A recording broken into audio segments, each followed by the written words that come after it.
তারিখে জেলা দুর্যোগ ব্যবস্থাপনা কমিটির সভা হয়েছিল, বাস্তবায়ন কাজটা হয়েছিল। তো প্রথম 21 সাল থেকে বজ্রপাতের যে রেকর্ড আছে আমাদের কাছে দেখা যাচ্ছে 21 সালে একজন মারা গেছে, 22 সালে 6 জন, 23 সালে 13 জন এবং 24 সালের এখন পর্যন্ত 10 জন বজ্রপাতে মারা যাচ্ছে। বেড়েই যাচ্ছে সংখ্যাটা দেখছি আসলে বজ্রপাতে।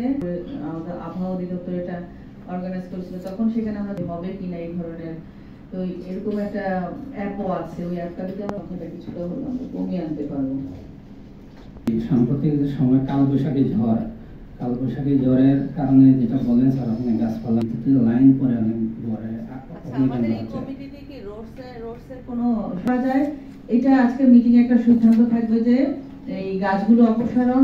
এছাড়া হচ্ছে অনেক সময় আমাদের গাছের ডালাও কিন্তু পড়ে যায়, এই কালবৈশাখী ঝড়ের সময় মূলত কিন্তু গাছের ডালাগুলো করে, তো এই ডালাও যদি আমরা কিছু ট্রিম করে দেওয়ার ব্যবস্থা করা হয় তাহলে আমরা কিছুটা হলো আমাদের এই যে বিদ্যুৎ, এই যে গাছের ডাল পড়লে গাছের যে ইয়েটা উপরে যখন পড়ে বিদ্যুতের লাইনের উপরই সাধারণত পড়ে, এবং দেখা যায় যে 3 দিন 4 দিনও কিন্তু বিদ্যুৎ থাকে না, এই কারণে এই গাছগুলো রাস্তা থেকে সরানো অনেক কঠিন হয়ে যায়। এবং রোডসের যে গাছগুলো আছে সেগুলো যেন এবং এর সাথে বন বিভাগের সাথে কথা বলে যেন কাজটা করা হয়। হেক্টর জমি এবং নন হাওয়ার ছিল 27,380 হেক্টর জমি, এর মধ্যে হাওয়ারের 99.5%, মানে অলমোস্ট শতভাগই আমরা হচ্ছে ঘরে ধান কৃষকরা ধান কেটে নিয়ে কর্তন করে ঘরে নিতে পেরেছে। আর নন হাওয়ারে 65%, এখনো আরো কিছু বাকি আছে, বাট নন হাওয়ারে যেটা আছে যে উঁচু জমি, তো কোনো ধরনের সমস্যা হওয়ার কথা না। মতে যে হাওর নন হাওর মিলিয়ে কিন্তু বিশেষ করে সিলেট বিভাগের যে ধানের বড় ধান, আসলে এটা কিন্তু সারা দেশের মধ্যেই সিলেট বিভাগের ধানটা কিন্তু আমাদের সকলের জন্যই কিন্তু এটা গুরুত্বপূর্ণ। এবার কিন্তু এই বড় ফসলে বড় মৌসুমে সবাই ধান কিন্তু খুব ভালোভাবে তারা কৃষকরা ধানের কাটতেও পেরেছে এবং ধানটা শুকানো রোদ ছিল শুকাতে পেরেছে। এবং আরেকটা বিষয় হচ্ছে যে আমাদের পানি ঢুকে গিয়েছিল, উঁচু করার জন্য সবাইকে বলা হয়েছিল যে পানি, এই বিষয়গুলো কিন্তু আপনারা আমাদের আজকের এই রেজুলেশনে আসবে। শুধু রেজুলেশনে আসলেই তো হবে না, এটাকে আমাদের বাস্তবায়ন করতে হবে। ঠিক আছে, পানি সাধারণত ওইটা নিয়ে করা হয় আমাদের, মানে ওই জায়গাগুলোতে আসলে পর্যাপ্ত জায়গা, মানে পর্যাপ্ত স্থান আছে কিনা আমাদের প্রাণীদেরকে রাখা, এরকম এই হয় নাই। প্রাণী বিগত বন্যাগুলোতে বেশিরভাগ ক্ষেত্রে বাড়িতে ছিল। বন্যা আশ্রয় কেন্দ্র আছে, এই বন্যা আশ্রয় কেন্দ্রগুলোকে নিচে কিন্তু এক সাইড এই গবাদি পশুর জন্য ওপেন করে রাখা। ও আচ্ছা আচ্ছা, এরকম 10টা আমাদের এখানে আছে। 10টা আছে, জি স্যার। খুবই গুরুত্বপূর্ণ ভূমিকা পালন করে, তারা কিন্তু অনেক কষ্ট করে। এখন যদি তাদের ট্রেনিংটা ভালো হয় তখন কিন্তু তারা সেই রোলটা প্লে করতে পারে। স্যার ধন্যবাদ স্যার। স্যার আপনি জানেন হতো যে আপনি তো ওপেন করে দিয়ে আসছিলেন আমাদের যে স্বেচ্ছাসেবক প্রশিক্ষণ কোর্সটা, তো আমরা 2টা কোর্স অলরেডি সম্পন্ন করেছি স্যার। 40 জন 80 জন, বাকি আরো 80 জনকে আমরা দেওয়ার প্রসেসিং আছি স্যার। আর যেহেতু আমাদের জনবল কম, সেক্ষেত্রে আমরা স্বেচ্ছাসেবকদেরকে আমাদের জন্য করে রূপান্তর করার জন্য প্রাণান্ত চেষ্টা করছি স্যার। ধন্যবাদ। প্রাকৃতিক ব্যবহার একটা মানব সৃষ্টি হয়, প্রাকৃতিক যেসব দুর্যোগ হয় সেটা হয়তো মানুষের পক্ষে অনেক ক্ষেত্রে সেটাকে নিবারণ করা সম্ভব হয় না, কিন্তু মানব সৃষ্ট যে প্রাকৃতিক দুর্যোগগুলো সেটা আমাদের কারণে এই দুর্যোগের সম্মুখীন আমাদের হতে হয়।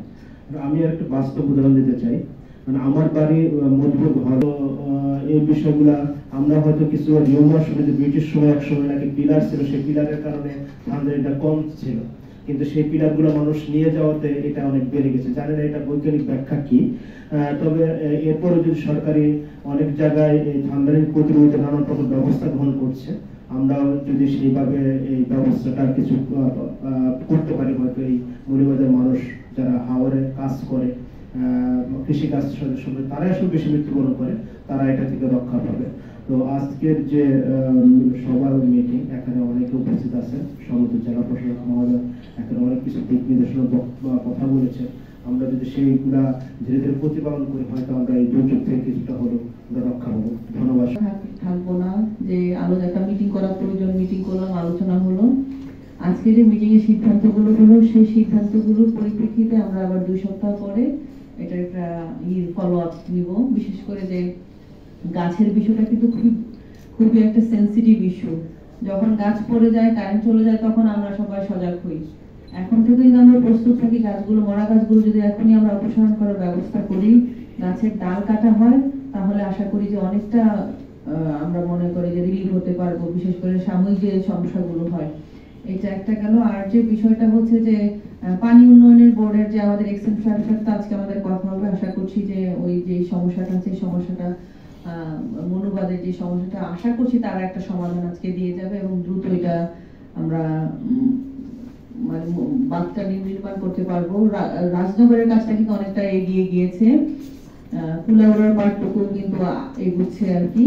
সদরটা তো এখন হাল বন্ধ হয়েছে, কারণ কুলাউড়ার কাজটা যখন শুরু হয়েছে তার মাঝেই কিন্তু শুরু হওয়ার আগেই কিন্তু আমরা কমপ্লেন গুলো পেয়েছি আর কি। যাই হোক, যেহেতু আমরা মন্ত্রণালয় পর্যন্ত কথা বলেছি, আশা করছি দ্রুত এটা সমাধান হয়ে যাবে।